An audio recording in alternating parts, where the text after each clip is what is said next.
ಈ ರೀತಿ ಮೊಟ್ಟೆ ಹೊಡೆದಾಕಿ ಮೊಟ್ಟೆ ಸಾರು ಮಾಡಿಕೊಂಡು ಎಷ್ಟು ಜನ ತಿಂದಿದ್ದೀರಾ ಹೇಳಿ? ತುಂಬಾ ಟೇಸ್ಟಿಯಾಗಿರುತ್ತೆ. ಒಂದ್ಸಲ ಟ್ರೈ ಮಾಡಿ ನೋಡಿರಿ. ಅದರಲ್ಲೂ ನಾಟಿ ಮೊಟ್ಟೆ ಇದ್ದರೆ ಅಂತೂ ಸೂಪರಾಗಿರುತ್ತೆ ಟೇಸ್ಟು. ನಾಟಿ ಮೊಟ್ಟೆ ಇಲ್ಲ ಅಂದರೆ ಪರ ಮೊಟ್ಟೆ ಆದರೂ ಉಪಯೋಗಿಸ್ಕೋಬಹುದು.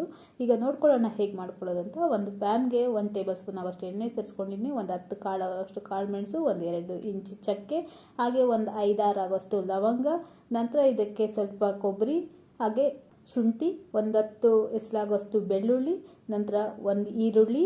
ಈಗ ಎಲ್ಲನೂ ಒಂದೊಂದೇ ಸೇರಿಸ್ಕೊಂಡು ಎಣ್ಣೆಯಲ್ಲಿ ಫ್ರೈ ಮಾಡ್ಕೋಬೇಕಾಗುತ್ತೆ. ಇದಕ್ಕೆ 1 ಟೊಮೆಟೊ ಮತ್ತು ಒಂದು ಸ್ವಲ್ಪ ಕಡಲೆಪಪ್ಪು ಇಷ್ಟು ಸೇರಿಸ್ಕೊಂಡು ಚೆನ್ನಾಗಿ ಎಣ್ಣೆಯಲ್ಲಿ ಫ್ರೈ ಮಾಡ್ಕೊಳ್ಳೋಣ. ಸ್ವಲ್ಪ ಚೆನ್ನಾಗಿ ಫ್ರೈ ಮಾಡಿಕೊಂಡ್ರೆ ಟೇಸ್ಟ್ ತುಂಬಾ ಚೆನ್ನಾಗಿ ಬರುತ್ತೆ. ಅಥವಾ ಸ್ಕಿಪ್ ಆದರೂ ಮಾಡ್ಕೋಬಹುದು. ಈ ರೀತಿ ಎಣ್ಣೆಯಲ್ಲಿ ಫ್ರೈ ಮಾಡ್ಕೊಳ್ಳೋದು. ಡೈರೆಕ್ಟಾಗಿ ಬೇಕಿದ್ರೆ ನಾವು ಮಿಕ್ಸಿ ಜಾರ್ಗೂ ಸೇರಿಸ್ಕೋಬಹುದು.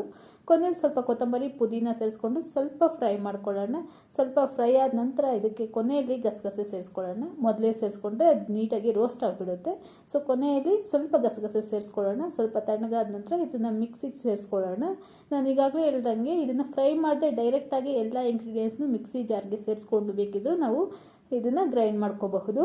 ಈಗ ಇದಕ್ಕೆ ಒಂದು 1/4 ಟೇಬಲ್ ಸ್ಪೂನ್ ಆಗೋಷ್ಟು ಅಚ್ಕಾರದ ಪುಡಿ, ಹಾಗೆ 1.5 ಟೇಬಲ್ ಸ್ಪೂನ್ ಆಗೋಷ್ಟು ಧನಿಯಾ ಪುಡಿ ಸೇರಿಸ್ಕೊಳ್ತಾ ಇದ್ದೀನಿ. ಖಾರದ ಪುಡಿ ಸ್ವಲ್ಪ ಖಾರ ಇರೋದ್ರಿಂದ ಕಡಿಮೆ ಸೇರಿಸ್ಕೊಳ್ತಾ ಇದ್ದೀನಿ. ನಿಮ್ಗೆ ಖಾರಕ್ಕೆ ಎಷ್ಟು ಬೇಕೋ ಅಷ್ಟು ಸೇರಿಸ್ಕೊಂಡ್ರೆ ಸರಿ ಹೋಗುತ್ತೆ. ಹಾಗೆ 1/4 ಟೇಬಲ್ ಸ್ಪೂನ್ ಆಗೋಷ್ಟು ಅರಿಶಿನ ಪೌಡರ್ ಇಷ್ಟು ಸೇರಿಸ್ಕೊಂಡು ಸ್ವಲ್ಪ ನೀರು ಸೇರಿಸ್ಕೊಂಡು ನಾವು ನೀಟಾಗಿ ಫೈನ್ ಪೇಸ್ಟ್ನ ಮಾಡ್ಕೊಂಬರೋಣ. ಈ ರೀತಿ ಫೈನ್ ಪೇಸ್ಟ್ ಮಾಡಿ ಇಟ್ಕೊಂಡ್ಬಿಟ್ರೆ ಸಾಕು. ನಾವು ಈಸಿಯಾಗಿ ಯಾವುದೇ ರೀತಿ ಗ್ರೇವಿ ಬೇಕಾದರೂ ಉಪಯೋಗಿಸ್ಕೋಬಹುದು. ಯಾವುದೇ ರೀತಿ ನಾನ್ ವೆಜ್, ವೆಜ್ ಅಥವಾ ಮಸಾಲೆ ಸಾಂಬಾರು ಯಾವುದಕ್ಕೆ ಬೇಕಾದರೂ ಈ ರೀತಿ ಮಸಾಲೆ ರೆಡಿ ಮಾಡಿಕೊಂಡ್ರೆ ಈಸಿಯಾಗಿ ಮಾಡ್ಕೋಬಹುದು. ಇಲ್ಲಿ ನೋಡ್ತಾ ಇದ್ರಲ್ಲ, ನಾನು ನಾಟಿ ಮೊಟ್ಟೆ ತೊಗೊಂಡಿನಿ. ಈ ನಾಟಿ ಮೊಟ್ಟೆಯಿಂದ ಅಂತೂ ಸೂಪರಾಗಿ ಬರುತ್ತೆ ಟೇಸ್ಟು. ಈಗ ಮಾಡ್ಕೊಳ್ಳೋದಕ್ಕೆ ಒಂದು ಪ್ಯಾನ್ಗೆ 1 ಟೇಬಲ್ ಸ್ಪೂನ್ ಆಗೋಷ್ಟು ಎಣ್ಣೆ ಸೇರಿಸ್ಕೊಂಡಿದ್ವಿ. ಸ್ವಲ್ಪ ಎಣ್ಣೆ ಕಾದ ನಂತರ ಸಾಸಿವೆ ಸೇರಿಸ್ಕೊಳ್ಳೋಣ. ಸಾಸಿವೆ ಚೆನ್ನಾಗಿ ಚಟಪಟ ಆದ ನಂತರ ಸ್ವಲ್ಪ ಈರುಳ್ಳಿ ಮತ್ತು ಕರಿಬೇವು ಸೇರಿಸ್ಕೊಂಡು ಎಣ್ಣೆಯಲ್ಲಿ ಸ್ವಲ್ಪ ಫ್ರೈ ಮಾಡ್ಕೊಳ್ತಾ ಇದ್ದೀನಿ. ನಾನು ಈಗಾಗಲೇ ಹೇಳಿದಾಗೆ ಒಂದು ವೇಳೆ ನಾವು ಡೈರೆಕ್ಟಾಗಿ ಸೇರಿಸ್ಕೊಂಡಿದ್ರೆ ಎಣ್ಣೆಯಲ್ಲಿ ಫ್ರೈ ಮಾಡ್ಕೊಂಡಿಲ್ಲ ಅಂತ ಅನ್ನೋರು, ಈಗ ನಾವು ಮಸಾಲೆ ಏನು ಸೇರಿಸ್ಕೊಳ್ತೀವಿ ಸ್ವಲ್ಪ ಚೆನ್ನಾಗಿ ಹಸಿ ವಾಸನೆ ಹೋಗೋವರೆಗೂ ಹುರ್ಕೋಬೇಕಾಗುತ್ತೆ. ನಾವು ಮೊದಲೇ ಇದನ್ನು ಎಣ್ಣೆಯಲ್ಲಿ ಫ್ರೈ ಮಾಡ್ಕೊಂಡಿರೋದ್ರಿಂದ ಜಾಸ್ತಿ ಉರಿಯೋ ಅವಶ್ಯಕತೆ ಇರಲ್ಲ. ಸೊ ನಾವೀಗ ಸ್ವಲ್ಪ ಕುದಿ ಬರೋವರೆಗೂ ಚೆನ್ನಾಗಿ ಇದನ್ನು ಎಣ್ಣೆಯಲ್ಲಿ ಬಾಡಿಸ್ಕೊಳ್ಳೋಣ. ಸ್ವಲ್ಪ ಗಟ್ಟಿ ಆಗುತ್ತೆ. ಗಟ್ಟಿ ಆದ ನಂತರ ನಾವು ಇದಕ್ಕೆ ನೀರನ್ನ ಆ್ಯಡ್ ಮಾಡ್ಕೊಳ್ಳೋಣ. ನಮ್ಮ ಕನ್ಸಿಸ್ಟೆನ್ಸಿ ತಕ್ಕಾಗಿ ಎಷ್ಟು ಬೇಕೋ ಅಷ್ಟು ನೀರನ್ನ ಆ್ಯಡ್ ಮಾಡಿಕೊಂಡ್ರೆ ಸರಿ ಹೋಗುತ್ತೆ. ನಾನು ಇಲ್ಲಿ ಮಿಕ್ಸಿ ಜಾರ್ಗೆ ಸ್ವಲ್ಪ ನೀರು ಸೇರಿಸ್ಕೊಂಡು ಈ ರೀತಿ ನೀರನ್ನ ಆ್ಯಡ್ ಮಾಡ್ಕೊಳ್ತಾ ಇದ್ದೀನಿ. ನಾವು ಚಪಾತಿ, ಮುದ್ದೆ ಆ ಥರ ಆದರೆ ಸ್ವಲ್ಪ ಕನ್ಸಿಸ್ಟೆನ್ಸಿ ನೋಡಿಕೊಂಡು ನಮ್ಗೆ ಯಾವ ರೀತಿ ಬೇಕೋ ಆ ರೀತಿ ಮಾಡ್ಕೊಳ್ಳೋಣ. ತುಂಬ ತೆಳು ಇದ್ರೂ ಅಷ್ಟು ಚೆನ್ನಾಗಿರಲ್ಲ. ತುಂಬ ಗಟ್ಟಿ ಇದ್ದರೆ ಮೊಟ್ಟೆ ನಾವು ಹೊಡೆದಾಕೋದ್ರಿಂದ ಸ್ವಲ್ಪ ಗಟ್ಟಿನೂ ಆಗುತ್ತೆ. ನಂತರ ರುಚಿಗೆ ಎಷ್ಟು ಬೇಕೋ ಅಷ್ಟು ಉಪ್ಪನ್ನ ಸೇರಿಸ್ಕೊಳ್ಳೋಣ. ಸ್ವಲ್ಪ ಚೆನ್ನಾಗಿ ನೋಡ್ತಾ ಇದ್ರಲ್ಲ, ಈ ರೀತಿ ಕುದಿ ಬರ್ತಾ ಇರೋವಾಗ ಮೊಟ್ಟೆನ ಹೊಡೆದು ನಿಧಾನಕ್ಕೆ ಹಾಕಬೇಕಾಗುತ್ತೆ. ಸ್ಟವ್ನ ಲೋ ಫ್ಲೇಮಲ್ಲಿ ಇಟ್ಕೊಂಡು ನಿಧಾನಕ್ಕೆ ಹೊಡೆದು ಒಂದೇ ಕಡೆ ಡ್ರಾಪ್ ಆಗಬೇಕಾಗುತ್ತೆ.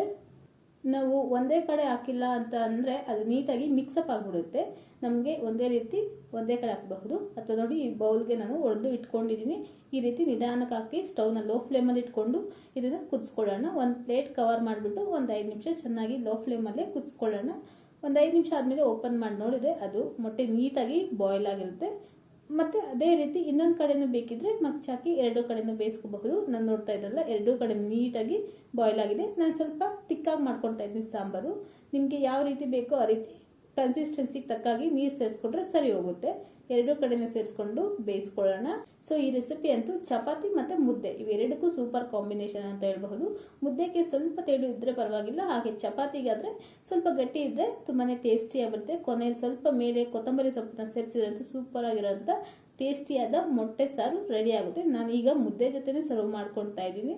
ಸ್ವಲ್ಪ ಗಟ್ಟಿ ಆದರೂ ಪರವಾಗಿಲ್ಲ ಅಂತ ಹೇಳ್ಬಿಟ್ಟು, ಅಥವಾ ಅನ್ನಕ್ಕಾದರೂ ಸ್ವಲ್ಪ ತೆಳು ಮಾಡಿಕೊಂಡ್ರೆ ಟೇಸ್ಟಿಯಾಗಿ ಬರುತ್ತೆ. ಈ ರೀತಿ ಒಂದ್ಸಲ ಟ್ರೈ ಮಾಡಿ ನೋಡಿ. ನಾವು ಬೇಯಿಸಿ ಮಾಡ್ಕೊಳ್ಳೋದಕ್ಕಿಂತ ಈ ರೀತಿ ತುಂಬಾ ಚೆನ್ನಾಗಿ ಬರುತ್ತೆ. Thank you for watching.